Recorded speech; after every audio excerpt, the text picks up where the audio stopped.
Good afternoon and welcome to my message of the day. I'm Warren, the rector here at St Columba's. On Sunday we read from Acts chapter 10. If you've never read it, I really recommend that you do. It's a great story. It's a story about Peter catching up with what God has done in the death and resurrection of Jesus. I was preaching about this on Sunday, and if you've looked at the video you would have seen that the camera ran out of juice and we lost half the sermon. So I thought I'd give a quick summary of what I said.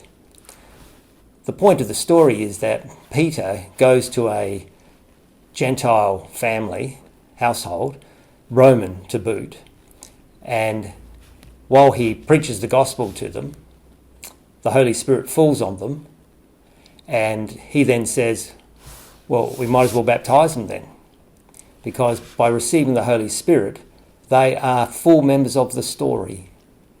And we read in the book of Acts the way that this was quite a difficult thing to come to grips with for many early Christians, the way in which God has made holy what we might think is profane.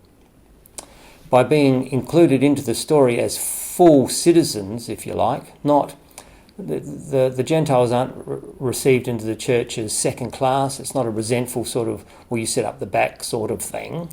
It's they're in the story.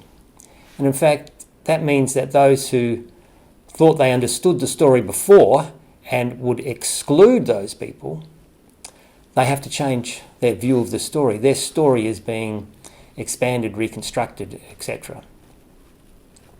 I just love the way that God messes up the process of what should happen. And the Gentiles get the Holy Spirit. Oh, well, we might as well baptise them then. So this applies also to ourselves, because I suspect that all of us have bits of us that our inclination is to leave at the church doorstep, that there is a Gentile part of me that must be repressed, suppressed or ignored. Of course, God doesn't ignore it.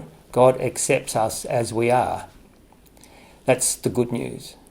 And you see this actually in the world when you interact with the world around us as a Christian, because people often try and they think in their mind there's certain things, what it means to be a Christian, which might be correct, but also that there can be no variation, that we must somehow be perfect. The implication being that they're not, that they have this Gentile part in them, so to speak, which means that they could never come to church. I'm intrigued by some statistics that come across my desk occasionally that report that people who might, like the divorced for instance, have a lower representation in our church. Once they get remarried, for instance, maybe they come back, but there's a sense of inadequacy. I think that lives in all of us.